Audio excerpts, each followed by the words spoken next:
नमस्कार। चंद्रमौली सेवा संस्था में आप सभी लोगों का बहुत स्वागत है। अभी शुक्ल पक्ष चल रहा है। इसमें कोई भी पूजा पाठ या मंत्र को संकल्पित करके करने से सभी कार्य पूर्ण होते हैं। आइए आज जानते हैं श्री सुंदरकांड जी के पाठ का महत्व और ये क्यों करना हम सभी के लिए अनिवार्य है। श्री हनुमान जी से जुड़ा कोई भी मंत्र या पाठ अन्य किसी भी मंत्र से अधिक शक्तिशाली होता है। श्री हनुमान जी अपने भक्तों को उनकी उपासना के फल में बल और शक्ति प्रदान करते हैं। लेकिन आज हम विशेष रूप से श्री सुंदरकांड जी के पाठ के महत्व और उससे मिलने वाले लाभ पर बात करेंगे। श्री सुंदरकांड का पाठ मंगलवार और शनिवार के दिन शुरू करें। श्री सुंदरकांड के पाठ से व्यक्ति के तन मन धन से जुड़े सभी कलह और संताप दूर होते हैं और भौतिक सुख प्राप्त होते हैं।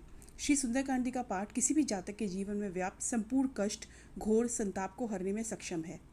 श्री सुंदरकांड का पाठ गोस्वामी तुलसीदास द्वारा लिखी गई रामचरितमानस के 7 अध्यायों में से 5वां अध्याय है। रामचरितमानस के सभी अध्याय भगवान की भक्ति के लिए हैं, लेकिन सुंदरकांड का पाठ महत्व अधिक बताया गया है। जहाँ एक और पूर्ण रामचरितमानस में भगवान के गुणों को दर्शाया गया है, उनकी महिमा बताई गई है, लेकिन दूसरी ओर रामचरितमानस के सुंदरकांड की कथा सबसे अलग है। इसमें भगवान राम के गुणों को नहीं बल्कि उनके भक्त श्री हनुमान जी के गुणों और उसकी विजय की बातें बताई गई हैं। सुंदरकांड का पाठ करने वाले भक्त को हनुमान जी का बल प्रदान करते हैं। उनके आसपास भी नकारात्मक शक्ति भटक नहीं सकती। जब आत्मविश्वास कम हो जाए या जीवन में कोई काम ना बन रहा हो तो सुंदरकांड का पाठ करने से सभी काम अपने आप ही बनने लगते हैं। इस पाठ की एक एक पंक्ति और उससे जुड़ा अर्थ भक्त को जीवन में कभी ना हार मानने की सीख प्रदान करता है। किसी बड़ी परीक्षा में सफल होना हो तो परीक्षा से पहले सुंदरकांड का पाठ अवश्य करना चाहिए। यदि संभव हो तो विद्यार्थियों को सुंदरकांड का पाठ रोजाना करना चाहिए। यह पाठ उनके भीतर आत्मविश्वास को जगाएगा और उन्हें सफलता के और भी करीब ले जाएगा।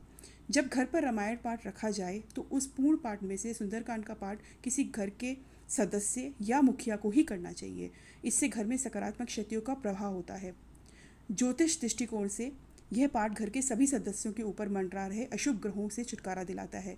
यदि स्वयं ये पाठ ना कर सकें तो कम से कम घर के सभी सदस्यों को ये पाठ सुनना जरूर चाहिए। अशुभ ग्रहों का दोष दूर करने के लिए यह लाभकारी है। श्री सुंदरकांड जी का पाठ का बहुत महत्व है। सुंदरकांड पाठ करने से आत्मिक लाभ मिलता है, आत्मा शुद्ध होती है। सुंदरकांड का पाठ करने से आत्मा परमात्मा से मिलने के लिए तैयार होती है और हम अच्छा सोचते हैं। सुंदरकांड पाठ निरंतर करने से मानसिक सुख शांति प्राप्त होती है।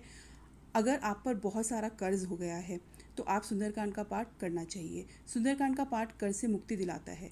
अगर आपको रात को डर लगता है, बुरे सपने आते हैं तो आपको ये पाठ अवश्य करना चाहिए। जिस तरह से हनुमान चालीसा का पाठ करने से मन के भय से मुक्ति मिलती है, ठीक उसी तरह सुंदरकांड का पाठ करने से मन के भय से मुक्ति मिलती है।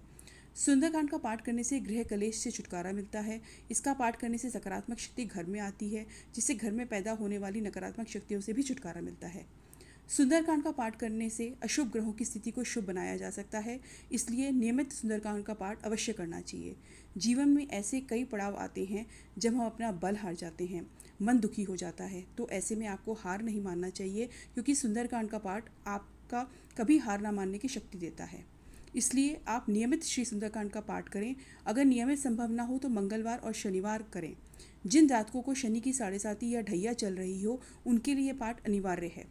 आशा है आपको ये जानकारी अच्छी लगी होगी। आप अपने सुझाव हमसे शेयर करें और आप किन विषयों पर जानकारी चाहते हैं वो भी शेयर करें। बहुत बहुत धन्यवाद आप सभी को। जय श्री हनुमान जी।